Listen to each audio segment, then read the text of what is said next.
Friends, আমার প্রচেষ্টা চ্যানেলে সবাইকে স্বাগত। আজকে গরমের একটি সহজ ফুল গাছ, মিলি ফুল, সেই তাতে কি করে বেশি পরিমাণে ফুল পাওয়া যায় সে কথাই বলবো। শীতের পরে এই গাছগুলোকে আমি খুঁড়ে শুধুমাত্র ভার্মি কম্পোস্ট দিয়ে রেখে দিয়েছিলাম, আর সপ্তাহে একবার খোল জল এতে দিয়েছি। এগুলো পুরোপুরি ফুল সানলাইটে রেখে দিয়েছিলাম। এখন এই গাছগুলো যে চেহারা নিয়েছে সেটা আপনাদের সামনেই তুলে ধরলাম।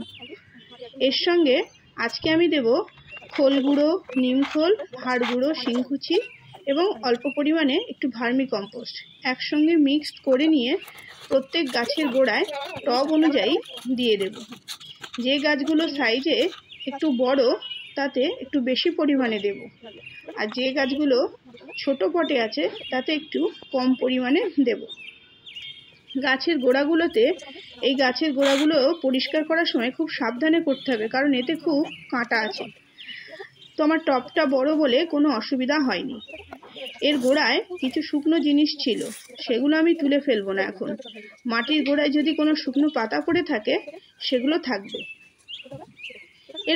এই গাছটা হচ্ছে ছোট মিলি ফুলের গাছ। এর ফুলগুলো একটু ছোট হয়, আর আগের যে গাছটা ছিল সেটা একটু বড় গাছ হয়। তো এরও গোড়ায় আমি ঠিক টব অনুযায়ী টবের খাবারটা দিয়ে দেবো। এতে একটু অল্প দেব, আগের টবটা একটু বেশি দিয়েছি, এতে একটু অল্প দেব।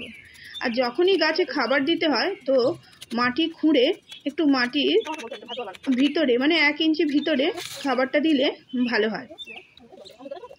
আর যতবার আমরা কোনো গাছে খাবার দেব ততবার আমাদের জল দিতে হবে। আমার এই যে গাছগুলো রয়েছে পুরোপুরি জল ছিল না এরকম না, কিছুক্ষণ আগেই আমি এতে অল্প সবজি পচা জল দিয়েছি। তাতে মাটিটা অল্প ভিজেছিল, সেখানে তার উপর খাবার দিয়ে তারপর আবার জল দিয়ে এটা পুরোপুরি ফুল সানলাইটে রেখে দেব। আবার কিছুদিন পরে কি করব, যে সবজির যে খোসাগুলো আছে পচা জলটা না দিয়ে আমি এই গাছে হালকা কিছু মালচিং দেব। যতই গাছ সানলাইট পছন্দ করুন না কেন, আমি গরমকালে প্রত্যেকটা গাছের গোড়ায় একটু মালচিং করে দেওয়ার চেষ্টা করি। মালচিং এই শুকনো পাতা দিয়ে মালচিং করে দিই, গাছের গোড়াটা যাতে সরাসরি সূর্যালোক না লাগে তার জন্য এই ব্যবস্থাটা করে দিই। তাতে গাছগুলো খুব সুন্দর থাকে। এবং দেখা যাচ্ছে একবার যদি জল দিতে ভুলেও যাই একবেলা, তো পরের বেলা গাছগুলো সতেজ থাকে, একেবারে নুইয়ে পড়ে না।